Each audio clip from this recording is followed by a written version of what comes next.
Άσε που θα πούμε και αυτό. Ή το όχι του 1940 γιορτάζουμε, ρε βλάκα. Κάνεις έτσι. Ξέχασες από αυτό σήμερα. Κάτι ξεχασμένο. Μην μιλάς έτσι. Ένα αδερφός του παππού μας λέει ιστορίες το πάμε. Τι ιστορίες. Για τον πόλεμο, τους φασίστες, την κατοχή. Με τους Γερμανούς πολεμήσαμε. Πρώτα με τους Ιταλούς. Άιντε, κορόιδο Μουσολίνη. Οι Γερμανοί.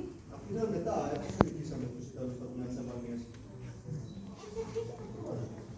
Βασικά τώρα το σκέφτομαι γενικά για τον πόλεμο. Ωραία απορίες με συνεργατικά. Το βρήκα. Τι είναι αυτό. Το βιβλίο το γιατί. Το έκαναν δώρο στα λοκέρια. Σπουδαίο δώρο, δεν λέω. Γιατί γίνονται οι πόλεμοι. Η βία μεταξύ των ανθρώπων γεννήθηκε από τη στιγμή που κάποιοι έκλειψαν αυτά που έκαναν σε άλλους. Σήμερα, για παράδειγμα, μπορεί να γίνει πόλεμος επειδή μερικοί λαοί διαφωνούν με τα σύνορα που χωρίζουν τις χώρες τους. Για τη χώρα που αμήνεται, ο πόλεμος λέγεται αμυντικό. Κατάλαβα. Εμείς άμυνα και οι Ιταλοί επίθεση. Ναι, αλλά αφού νικήσαμε τους Ιταλούς. Μετά γιατί είχαμε Γερμανούς κατοίκους. Και εσύ τίποτα δεν κατάλαβες. Οι ισχυρές χώρες, αυτές που αποκαλούμε μεγάλες δυνάμεις, ανταγωνίζονταν η μία την άλλη για το ποιος θα ξαναμοιράσει τον κόσμο μεταξύ του. Σε σφαίρες επιρροής, όπως λέγαμε. Που είναι ψηλά, μιλάνε για ειρήνη. Ο απλός λαός ξέρει πως έρχεται ο πόλεμος.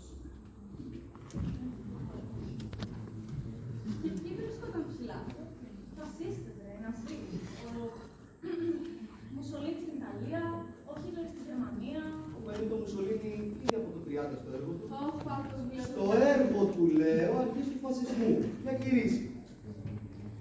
Ο φασισμός δεν πιστεύει ούτε στη δυνατότητα ούτε στη χρησιμότητα της διάρκειας ειρήνης. Μόνο ο πόλεμος αναπτύσσει σε ανώτατο σημείο όλες τις ανθρώπινες δυνατότητες. Γι' αυτό κάθε θεωρία που ξεκινάει από την αξία της ειρήνης είναι εχθρική στο φασισμό. Πρέπει να μαθαίνει ο άνθρωπος μεσοπαιδιάτικα, δηλαδή φασισμός και πόλεμος πακέτο. Ναι, πιάσε τους αρχηγούς. Ο Ιταλικός και Γερμανικός λαός γιατί απλωμάτισε και ψωμιλάς. Άσε.